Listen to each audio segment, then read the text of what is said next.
गीता भागवत। मैत्रेय जी बोले, हे विदुर, जब सभावमनु ने पृथ्वी के प्रकट होने की इच्छा की, उस वक्त ब्रह्मा जी आदि पुरुष नारायण का स्मरण करते हुए इस प्रकार प्रार्थना करने लगे, हे प्रभु, आपकी कृपा के बिना किसी जीव का कोई कार्य सिद्ध नहीं होता।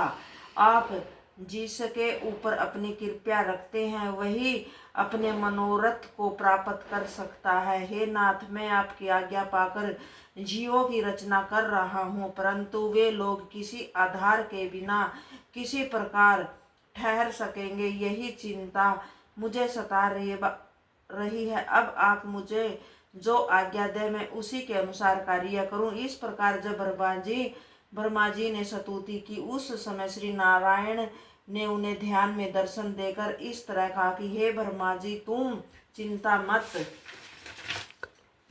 करो, मैं अवतार धारण कर जीवों के रहने के लिए पृथ्वी ला दूंगा। इतना कहकर श्री हरि अलोप हो गए।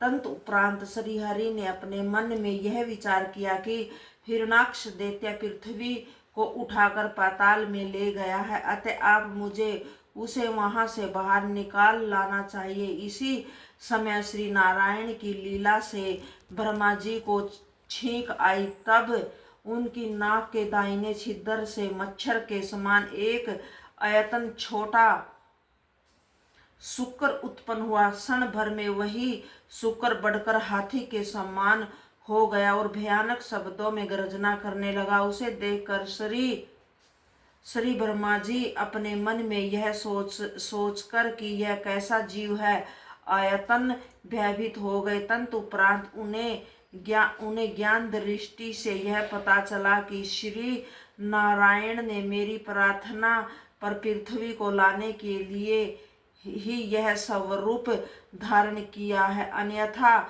और किसी जीव की ऐसी सामर्थ्य नहीं है जो क्षण भर में इतना बड़ा स्वरूप धारण कर लेता है। यह विचार कर ब्रह्मा जी ने उन्हें वारा भगवान की स्तुति करते हुए कहा कि हे प्रभु, आपने वारा स्वरूप धारण कर अपने वचन को पूरा किया है, अतः आप परम धन्य है। ब्रह्मा जी के मुखरविंद से यह वचन सुनते ही श्री वारा भगवान उस फूल के ऊपर से पानी में कूद पड़े और पाताल लोक में जा पहुंचे। जब वहां हिरणाक्ष दैत्य दिखाई नहीं दिया तो उन्होंने 52 करोड़ योजक लंबी चौड़ी पृथ्वी को जो वहीं रखी हुई थी अपने दांतों पर इस प्रकार उठा लिया जिस प्रकार हाथी अपने दांत पर कमल के फूल को उठा लेता है।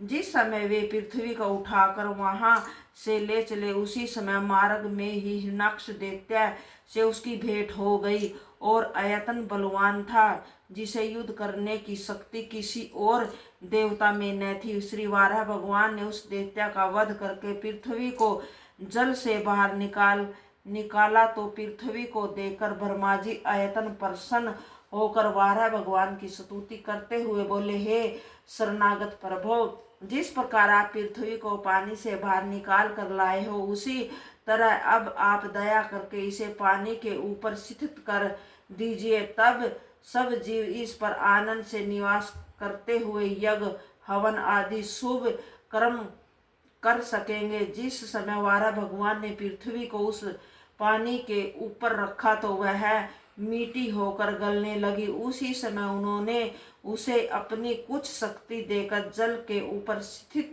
कर दिया। तत्पश्चात ब्रह्मा जी द्वारा पैदा वृष्ट अगीरा आदि श्री हरि का ध्यान कीर्तन यज्ञ हवन आदि करते हुए पृथ्वी पर रहने लगे। जय गीता भागवत।